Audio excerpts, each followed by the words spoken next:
I was working in Eau Claire in an architectural firm. We were just finishing up a junior senior high school.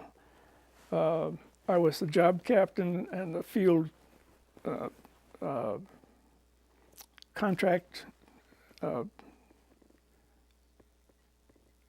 well, I guess you could call it a representative. My folks lived in Arvada, and we made our vacation plans to go out there. Ran across an ad in Architectural Magazine for a job in Fort Collins. I applied too late, but they wanted to see me because of the drawings that I made. So when we got out to Colorado, I made a trip up to Fort Collins, had lunch with the architects.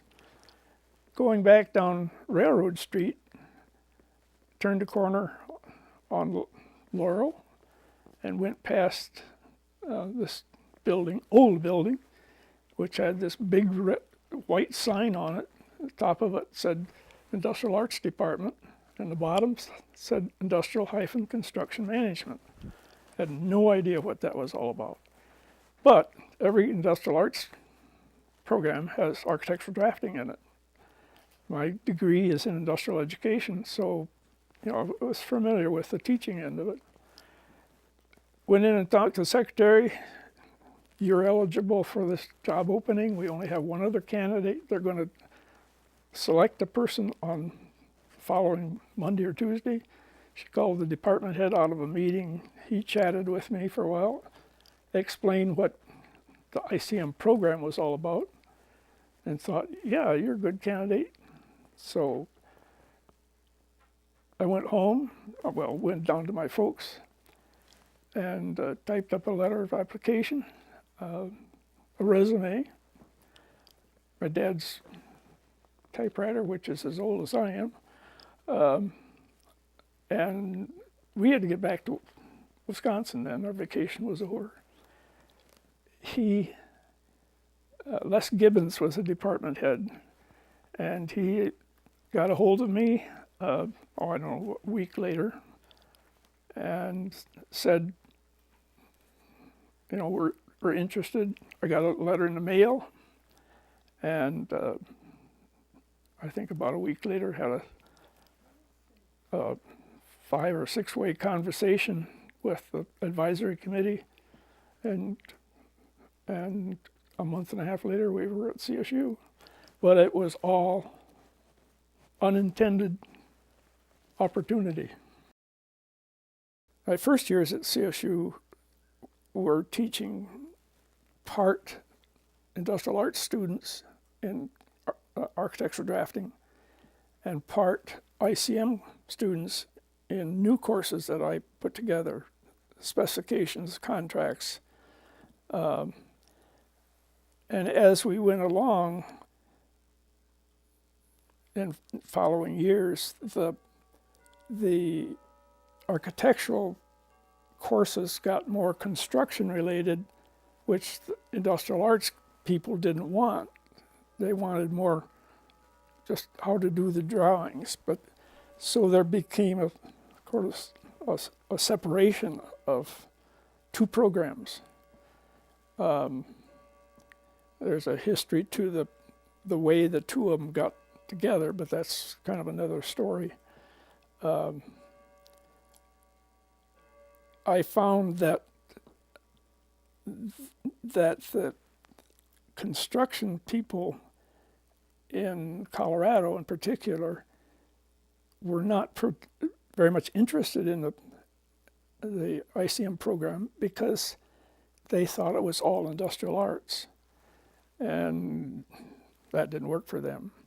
On the other hand, we had graduates before I came, when Joe was there, who went to work for manufacturing companies, industrial type of companies, partly because this industrial-construction management was an attempt to get industrial management or construction management. CSU didn't have any industrial engineering at the time.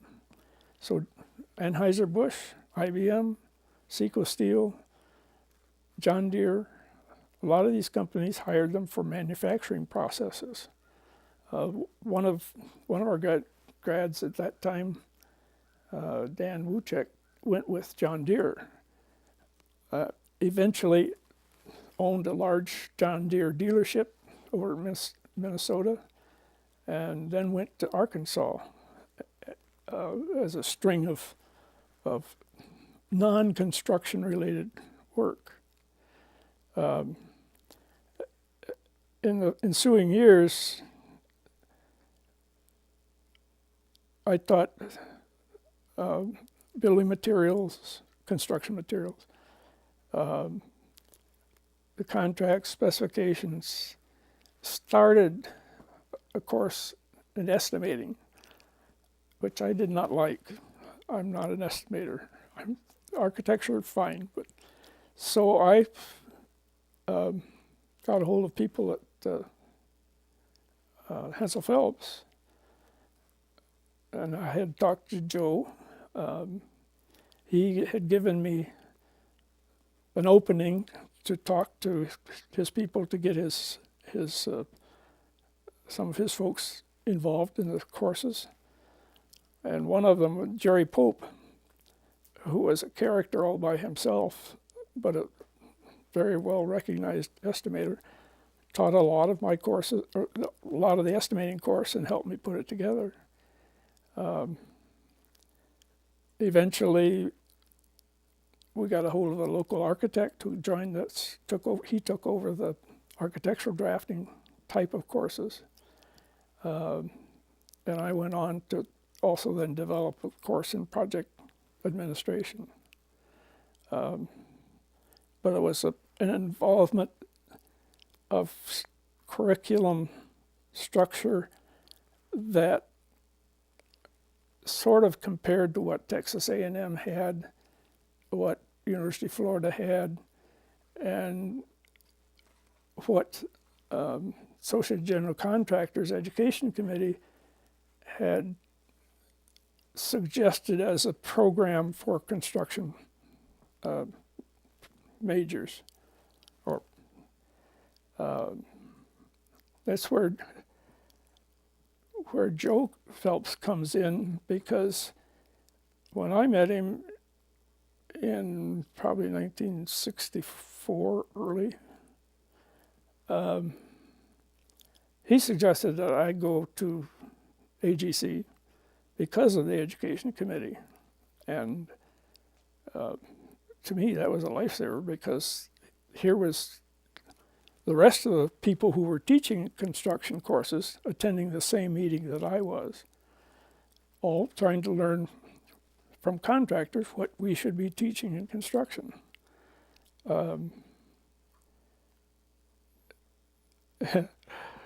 The department didn't have any money that I was aware of anyway, but Joe paid my way out there. I think one of the things we tried to get across is your attitude toward the work, a professional thing. If you're going to do something, do it right to begin with.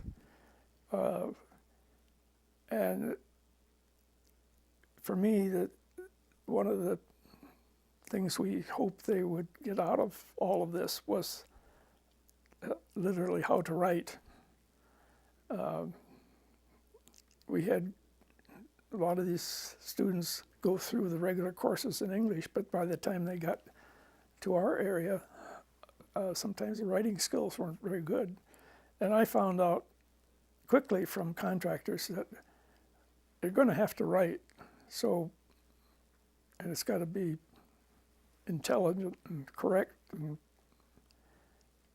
And I never will forget the old engineer standing up a meeting of construction faculty and holding a paper up and saying, "You guys got to teach English." He read this paper of a CE graduate. Notice I said CE graduate. That had all kinds of grammatical errors, spelling, what have you. Well, that wasn't acceptable. So above all, we wanted to get that sort of thing across. You had to keep after them, but the architectural series in particular, they would have some all-nighters trying to finish those. But the patience with each one of them was one area. And the other one that I found out in a roundabout way, don't ever underestimate their ability. I went on to construction projects. One was a dam project that one of our ICM grads had gone to. He was a layout engineer, and using the information that he'd got out of a surveying course and whatever else, I'm not sure, he laid out the bolt pattern on a weir gate that was 20-some feet high, an arc. The bolts were 16 inches on center and had to go in the concrete forms. And after the concrete had set, they put a steel plate in that. The superintendent told me that he had not missed a bolt hole. To me, it was absolutely astounding. So, and I heard stories other times. I was confident that most of these graduates had more abilities than they thought they had.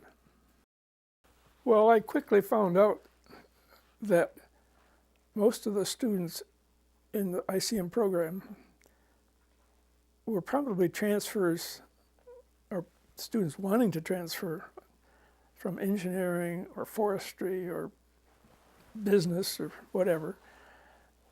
Partially it was because they weren't interested in those courses, mostly because they were in trouble grade-wise. When I talked to them, usually found that they would be able to complete the construction program if they had a real interest in going in that direction. And it's something none of them had considered before. So the advising part of this was trying to work out what they had, what they could transfer, where they needed to start, and then write a letter of support to the academic, I've forgotten what they called it, to get him back into school or to keep him in school. So, and if we accomplished that, then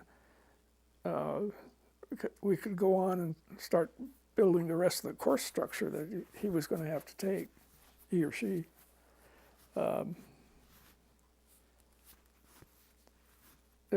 I guess a good example was the young lady that I met in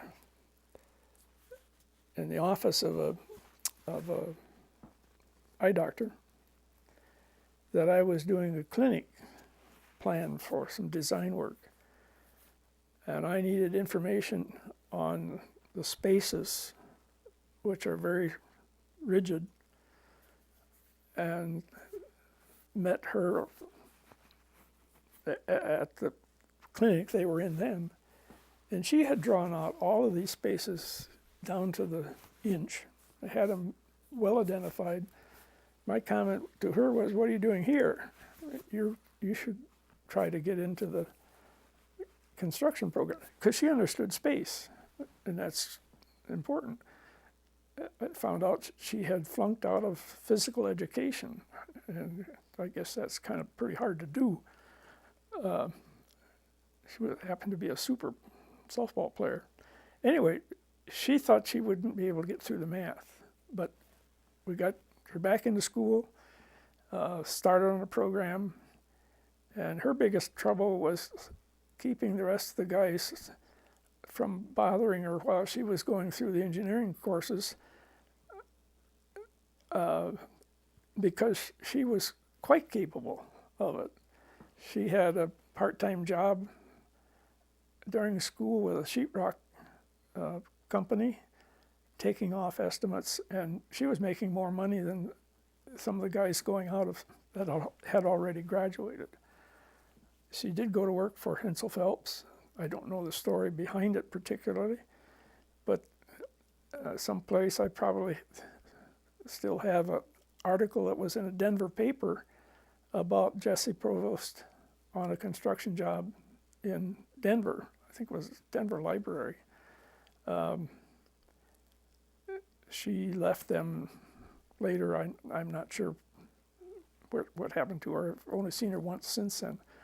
But she was somebody I saw that had a lot of potential for understanding how something goes together, being able to read a set of drawings. And she had the mind for it. And what was unique about Jessie? Because she was the first of... Yeah, she was the first of the female graduates. She was a kind of a loner.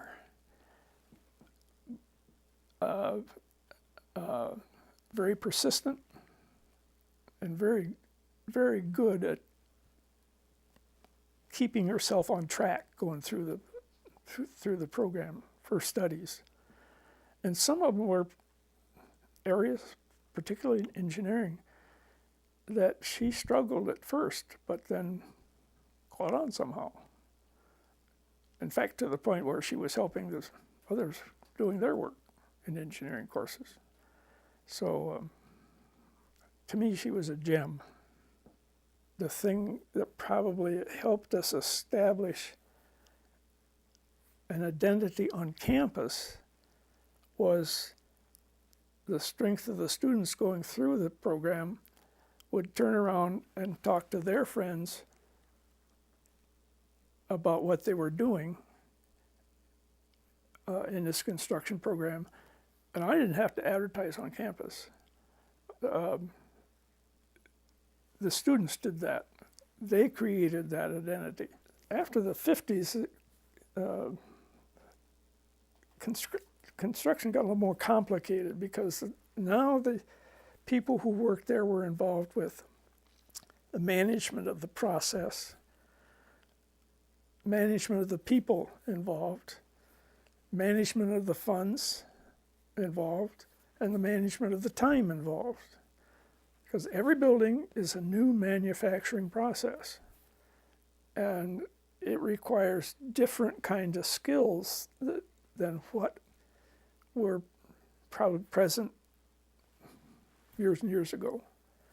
They still put together bricks the same way they did years ago, but the process of getting them there, the inclusion of those materials to make a structure of any kind is a complicated process. And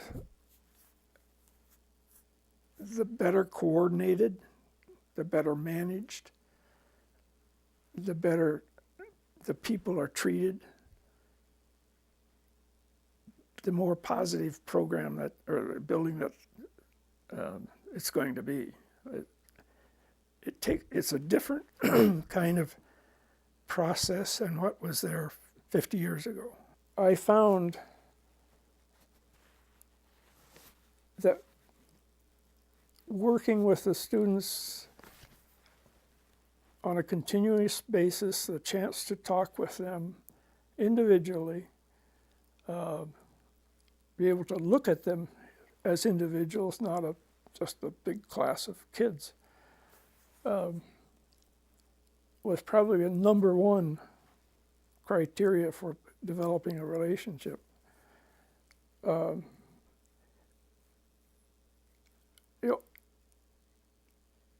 You always treated them with respect, but you also had to get a commitment from that individual that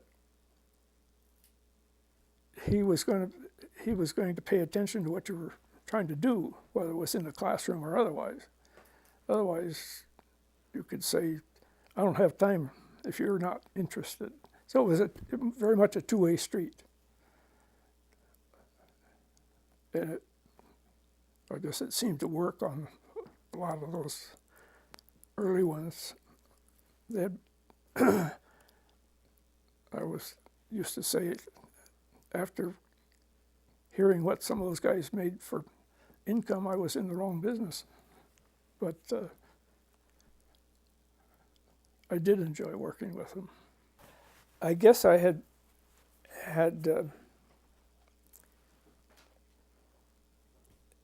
finally looked at perhaps how I looked at a job.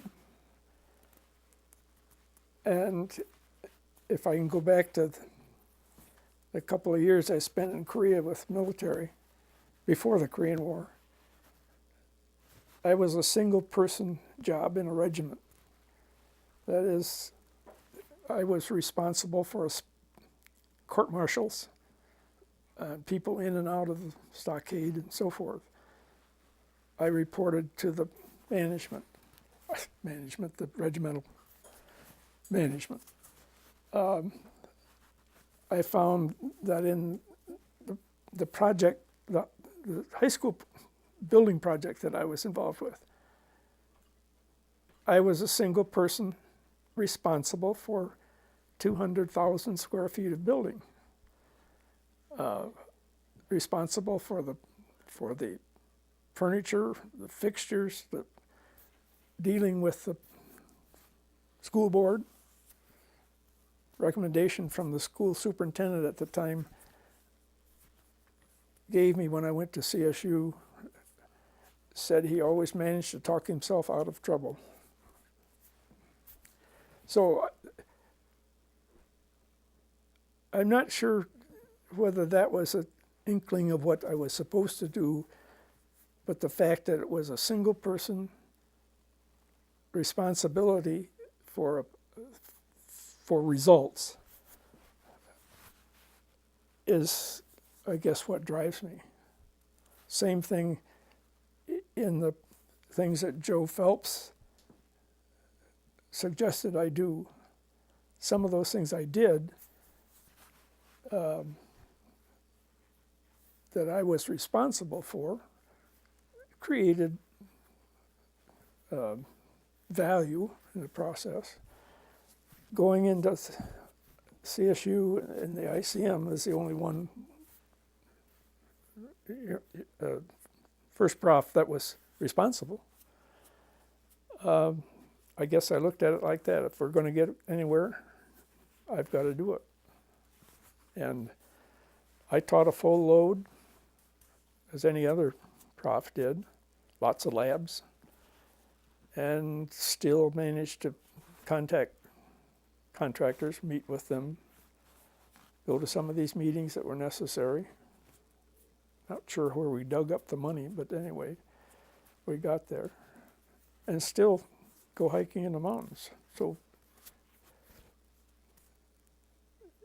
it's, and even after retirement, I look back and the thing that comes up every single time was a single person responsibility that I accepted, and that's what kind of drove me along. I felt that as an advisor, it was my responsibility to see that that person graduated. But not only graduate, be a person who would also be responsible, and in most cases be trained by the contractor he was going to, because he didn't have enough skills that all contractors wanted. But I felt that all along that it was my responsibility to, if they went into our program, then it was my responsibility to see that they got the things needed to be successful in jobs in construction. When we invited Joe over to speak to a student group, it was at some kind of luncheon in the evening. This was, according to the paper I have over there, this is 1964. And he asked me what I did in the summertime. And of course I told him I had to worked for an architect locally. Why don't you come with us? So I took that offer. And I was his sort of assistant to the president category of employees. Had a little cubicle. The outcome of that summer position or summer intern was that I had access to all parts of that company and to people. And I had spent my time in architecture. I had not spent my time prior to going to CSU in construction. So this is a first-hand close-up, not the site itself. It's the internal operation of a construction company. And Joe asked me, first thing he wanted me to do was write a safety program for the company because the insurance company was after him. I did that, but then he wanted to collect all the forms that they had used, all parts of the company, and put them in what he called the Red Book.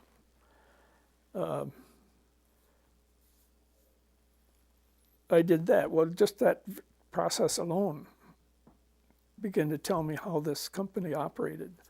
So there wasn't anything that I did that summer that wasn't directly impacting courses that I was supposed to be putting together. So and also which included more people to speak in classes to help out.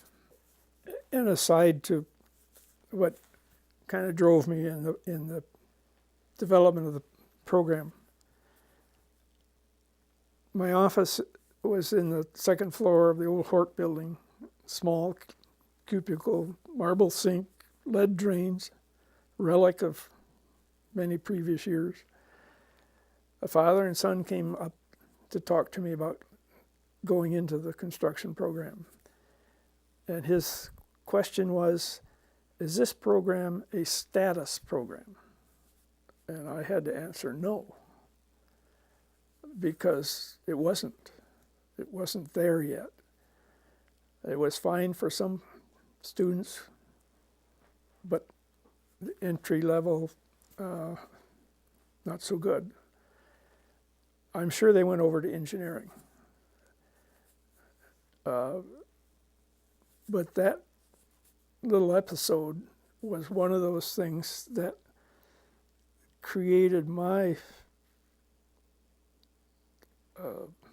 desire, I guess, or to get that status program.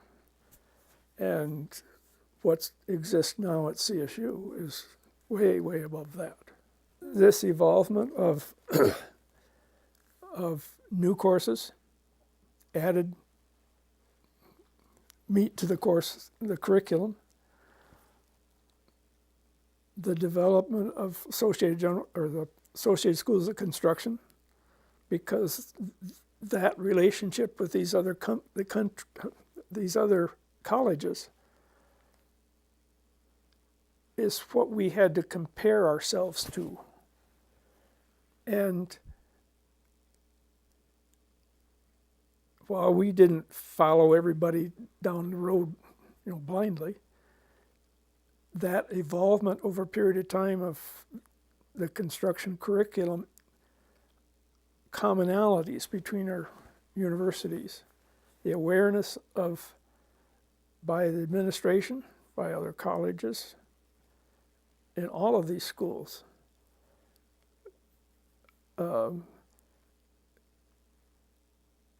sort of, shall I say, help the development of the so-called status, what I call a status program. Civil engineering has a history, long history. Construction management is making its own history.